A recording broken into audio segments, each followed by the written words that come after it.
News breakfast తిరిగి స్వాగతం. అక్షయ తృతీయ ఈరోజు. సో అక్షయ తృతీయ సందర్భంగా ప్రభుత్వం కూడా పౌరులకు కొంత ఊరటనిచ్చే నిర్ణయం తీసుకుంది. So gold import base price ఏదైతే ఉందో దీన్ని $431 నుంచి 10 గ్రాములకు $431 ప్రస్తుతం ధర, దీన్ని $422 తగ్గించింది. అలాగే సిల్వర్ బేస్ ప్రైస్ కూడా $646 కేజీ ప్రైస్ ఇది, దీన్ని $632 తగ్గించింది. మేబీ దీని ఇంపాక్ట్ ఈ రోజు మార్కెట్ మీద ఉంటుంది లేదన్నది ఇప్పుడు చెప్పలేం, కానీ కొంతవరకు గవర్నమెంట్ మాత్రం ఓట్లు కలిగించే నిర్ణయం తీసుకుంది. తర్వాత కవర్ లైన్ ఉన్నారు. హలో నా పేరు క్యాజీ శర్మ అండి, ఇప్పుడు నాగపూర్ అండి. అదే పెట్రోల్ రేటు 165 తీసుకున్నామండి, అండ్ రేట్ అంటే 22 లో 500 తీసుకున్నామండి. ఇది ఎక్కడ ఇచ్చేవన్నా మనం యావరేజ్ చేసి 2 స్క్రిప్ట్స్ యావరేజ్ చేసే దగ్గర డౌన్ అవుతాయి. Holding for 6%. Petronet and Renuka sugars Petronet result కూడా రిజల్ట్ వచ్చిందండి, బెటర్ దాన్ ఎక్స్పెక్టేషన్స్ వచ్చింది అనమాట. నిన్న వచ్చింది. ఇన్ఫాక్ట్ ప్రాఫిట్ గ్రోత్ సిగ్నిఫికెంట్ గా చూపించారు. ఇన్ఫాక్ట్ మార్జిన్స్ ఇంప్రూవ్మెంట్ చూపించారు అనమాట, దాదాపు 2.5 to 3% అనమాట. కాబట్టి స్టాక్ మేము అనుకోవడం డీసెంట్ రన్ అప్ ఉండొచ్చు. ఇక్కడ నుంచి ఎన్ని కరెక్షన్ వస్తే కూడా గుడ్ బై అవుతుందండి పెట్రోనెట్ మాత్రం యాజ్ ఆఫ్ నౌ. ఎందుకంటే అలా కొత్త టెర్మినల్ ఇంపాక్ట్ కూడా ఈ రిజల్ట్ లో కనిపించింది అనమాట. అండ్ మోర్ ప్రొడక్షన్ పెరిగిన కొద్దిగా అనమాట. నెక్స్ట్ 2-3 quarters లో కూడా బెటర్ పర్ఫార్మెన్స్ ఉంటుంది అక్కడ నుంచి ఆఫ్ టేక్ పెరిగినప్పుడు అనమాట. అందుకని హోల్డ్ చేయండి డెఫినెట్లీ పెట్రోనెట్. రేణుకా మాత్రం మనం చూసామండి, రీసెంట్ విల్మార్ పర్చేస్ తర్వాత మార్కెట్ అనమాట అంత పాజిటివ్ గా రిసీవ్ చేసుకోవాలి. ఎందుకంటే మరీ లో వాల్యుయేషన్ ఇచ్చింది విల్మార్ రేణుకా అని చెప్పేసి ఫీలింగ్ లో ఉన్నారు. కాబట్టి వన్స్ ఓపెన్ ఆఫర్ అయినా కూడా అందులో significant change in operational performance ఉంటే తప్పితే స్టాక్ పెద్దగా పెరగదు. ఒక broad trading range of 18 on down side and 24 to 25 up side ఉండొచ్చు. వైజాగ్ నుంచి Srinivas. Hello good morning Vasanth గారు. కోష్ గారికి సార్, నేను దువ్వలకు 120 లో ఒక 4,000 కాంపిట్ తీసుకున్నాను సార్. తర్వాత ఇప్పుడు ఉన్న రేట్లో నేను యావరేజ్ చేసి తీసుకుంటారా, లేదంటే ఎడ్యుకేట్ ఇంకోదానికి అనుకుంటారా? అలాగే రిజల్ట్ ఎలా ఉన్నాయో ఒకసారి చెప్తాను. డిఎల్ఎఫ్ మరి చూసామంటే చాలా 10% దాకా కరెక్షన్ చూసాం ఒక్క రోజులోనే. మరీ ముఖ్యంగా మనం చూస్తే లాస్ట్ ఒక 2-3 రోజుల ట్రేడింగ్ అని గమనిస్తే ఏదైతే రిజల్ట్ ఒకవేళ ఎలక్షన్స్ రిజల్ట్ తర్వాత బీజేపీ గవర్నమెంట్ ఫామ్ చేసి కొన్ని స్టాక్స్ నెగిటివ్ ఉంటాయని మనం గతంలో చెప్పడం జరిగిందండి. జిందాల్ స్టీల్ అండ్ పవర్ తర్వాత డిఎల్ఎఫ్.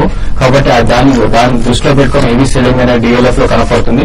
కాబట్టి కొంత వీక్ గా ఉండే అవకాశం ఉందండి. మీరు యావరేజ్ అయితే చేయకండి. గతంలో కూడా మీరు అడిగారు కొంచెం ర్యాలీస్ వస్తే ఎగ్జిట్ కమని చెప్పి, ఇప్పుడు కూడా అదే చెప్తామండి. ర్యాలీస్ వస్తే బెటర్ అంటే ఎగ్జిట్ అయిపోయి వేరే other hybrid stocks like GMR infra ఒకటి కొంచెం అట్రాక్టివ్ ప్రైస్ లో ఉంది, కరెంట్ ప్రైస్ లో మీరు బై చేసుకోవచ్చు. అటువంటి వాటిలో మీరు ఇన్వెస్ట్ చేయమంటారు.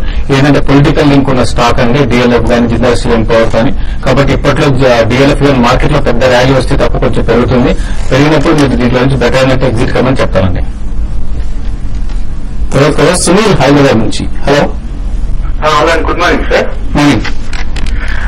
Good morning sir. నాకు ఇది ఎలక్షన్స్ రిజల్ట్స్ కోసము నేను ఆప్షన్స్ లో ట్రేడింగ్ చేస్తుంటాను. ఈ ఆప్షన్స్ లో కాల్స్ అండ్ పుట్స్ ఈక్వల్ గా బై చేయొచ్చు అంటారా? అంటే 2 స్ట్రాటజీస్ ఉన్నాయండి, స్ట్రాంగిల్ అండ్ స్ట్రాటజీ అనమాట. ఎందుకంటే ఈ స్ట్రాటజీస్ కి ఏం చేస్తామంటే ఇవాళ 6750 ఉందనుకోండి 15 అనమాట. మీరు బోత్ కాల్ అండ్ పుట్ అనమాట ఎట్ 6750 అంటే ఆర్ 6800 అనమాట, ఆర్ 6700 క్లోజర్ టు వద్దామని అనమాట తీసుకుని ప్లే చేయొచ్చు. అదే ఇంకో స్ట్రాటజీ ఏంటంటే cost out of the money. ఇవాళ 6700 దగ్గర నిఫ్టీ ట్రేడ్ అవుతా ఉంటే 6500 పుట్ ఒకటి, నేను 6900 కాల్ ఒకటి తీసుకుంటానమాట. బ్రేక్అవుట్ అంటూ వస్తే పోస్ట్ ఎలక్షన్ రిజల్ట్ అనమాట లార్జ్ మూవ్ ఏదైనా వస్తే కనుక అట్ సైడ్ డైరెక్షన్ కి మార్కెట్ మూవ్ అయితే ప్రాఫిటబుల్ గా టర్న్ అవుట్ అవుతుంది ఇలాంటి స్ట్రాటజీ. కానీ ప్రీమియమ్స్ ఎక్కువ ఉన్నాయండి. ఎందుకంటే ఏఎక్స్ బాగా పెరిగింది. ఇన్ఫాక్ట్ మీరు 7000 కాల్ చూసినా కూడా 200 రూపీస్ ప్రీమియం అట్లా ట్రేడ్ అవుతుంది అనమాట. 6500 పుట్ కూడా 180-190 లెవెల్స్ దగ్గర అట్లా ట్రేడ్ అవుతుంది. కాబట్టి హెచ్ఎంఐస్ కి ఈ స్ట్రాటజీ అప్లికబుల్. కానీ స్మాల్ ఇన్వెస్టర్స్ కి అనుకోవటం as of now slightly premium higher premiums లో ఆప్షన్స్ లో ప్లే చేయడం కూడా కొంచెం రిస్కీ అవ్వచ్చు. లాస్ట్ కాలర్ ఏమన్నారు? Satyanarayana. Hello. Okay, Satyanarayana call cut అయింది. అండ్ ఈమెయిల్స్ కూడా అందరూ మనకు మోహన్ పవన్ అడుగుతున్నారు, మనం వచ్చే వీక్లీ రికమెండేషన్స్ ఏవైతే ఉన్నాయో వీటిని ఎలక్షన్స్ తో సంబంధం లేకుండా తీసుకోవచ్చా? ఏ ప్రభుత్వం అధికారంలోకి వస్తుంది ఇటువంటి అంశాలతో సంబంధం లేకుండా తీసుకోవచ్చా? బై అండ్ లార్జ్ రికమెండ్ చేస్తున్నాయి అన్ని కూడా మిడ్ క్యాప్ అండి, ఒట్టి కపుల్ ఆఫ్ టైమ్స్ అనమాట లార్జ్ క్యాప్ రికమెండ్ చేస్తూ ఉంటాం అనమాట. కాబట్టి ఎలక్షన్స్ కి వాటికి కూడా కన్సర్న్ లేదు. రికమెండేషన్ చేసింది కూడా అనమాట వీటన్నిటిలో కూడా based upon the performance and NCL, Concor, MM4Gs ఇటువంటివన్నీ తీసుకోవచ్చు. అన్ని తీసుకోవచ్చండి. ఇన్ఫాక్ట్ చాలా వరకు అయితే ఈ recent mid cap small cap ర్యాలీలో అనమాట దాదాపు 60 to 70% రికమెండేషన్స్ ఈ లాస్ట్ 4 months లో టార్గెట్స్ కూడా క్రాస్ అయిపోయింది. కాబట్టి అనమాట ఏవైతే టార్గెట్స్ క్రాస్ అయిపోయినాయో వాటిని మాత్రం అటెండ్ చేయొద్దండి. ఇంకా టార్గెట్స్ రీచ్ కానీ అండ్ సిగ్నిఫికెంట్ డిస్టెన్స్ లో ఉన్న స్టాక్స్ మాత్రం కొనాలి. శ్రీవల్లి అడుగుతున్నారు Ramky infra, JMR infra next 9 months కోసం తీసుకోవచ్చు. GMR ఇన్ఫ్రా అయితే నెక్స్ట్ 9 months కోసం డెఫినెట్ గా బై చేయమని చెప్తానండి. లో లెవెల్ లో ఉంది, ఇంకా పెరగడానికి అవకాశం ఉందండి. శ్రీరావు అడుగుతున్నారు బ్యాంక్ నిఫ్టీ ఇక్కడ సపోర్ట్ తీసుకుంటున్నారు, డెఫినెట్ గా వాల్యుయేషన్స్ తీసుకోవచ్చు అండి. ఎందుకంటే లాస్ట్ ట్రేడింగ్ సెషన్ చూస్తే లో నుంచి దగ్గరగా ఒక 150 points రికవరీ చూసాము. 12,822 లో అండి లాస్ట్ ట్రేడింగ్ సెషన్ లో, అక్కడ నుంచి బాగా రికవర్ వచ్చింది. మీరు బై చేయండి. 13,200 and 13,400 దాకా పెరగొచ్చండి. రాజేష్ బాబు బల్రాంపూర్ చిల్లి 68 లో, కోల్ ఇండియా 267 లో హోల్డ్ చేస్తున్నారు. లాంగ్ టర్మ్ కోసం మరికొంత యాడ్ చేసుకోవచ్చు. డెఫినెట్లీ ఎవ్రీ డిక్లైన్ యాడ్ చేయమంటామండి. ఎందుకంటే షుగర్ సైకిల్ స్లోగా చేంజ్ అవుతుంది and Balrampur Chini outperformer కావచ్చు అనమాట ఫీల్డ్ లో. కోల్ ఇండియా ఇప్పుడు పబ్లిక్ సెక్టర్ ETF లో కూడా ప్రైమ్ కాంపోనెంట్ కాబట్టి పెరిగే పాసిబిలిటీ బ్రైట్ గా ఉంది. IOB TVS Motors next 6 months కోసం తీసుకోవచ్చు. జగన్నాథ్ నాయుడు IOB మన స్ట్రాంగ్ ర్యాలీ వచ్చిందండి. ఆ ర్యాలీ ఎవ్రీ డిక్లైన్ లో యాడ్ చేయమని చెప్పేసి చెప్తామన్నమాట. ఇంకా పొటెన్షియల్ కనిపిస్తాం. గౌరేష్ కుమార్ జెన్సిస్ తీసుకున్నారైనా 85 లో ఎలా ఉంటుంది టార్గెట్, ఎంత ఎక్స్పెక్ట్ చేయొచ్చు? స్పెక్యులేటివ్ బెట్ అండి, హోల్డ్ చేయమంటాం. బట్ ట్రేడింగ్ స్టాప్ లాస్ పెట్టుకుంటాం. శ్రీనివాస్ రెడ్డి HTIL జైన్ ఇరిగేషన్ 1 year కోసం తీసుకోవచ్చు. HTIL అయితే 1 year కోసం మీరు బై చేయండి. జైన్ ఇరిగేషన్ కూడా కరెంట్ అఫైర్స్ లో మీరు బై చేసుకోవచ్చు అండి. చంద్ర అడుగుతున్నారు లాంగ్ టర్మ్ కోసం ఇన్వెస్ట్ చేయడానికి ఇది కరెక్ట్ టైమేనా? కాస్త వెయిట్ చేయమంటానండి. ఎందుకంటే మార్కెట్స్ హైయర్ లెవెల్స్ లో కన్సాలిడేట్ అవుతున్నాయి. అంటే లాంగ్ టర్మ్ అంటే మీ హొరైజన్ అంటే నాకు తెలియదు అనమాట. 2 to 3 years అయితే టిపికల్ లాంగ్ టర్మ్ అంటాం మనం.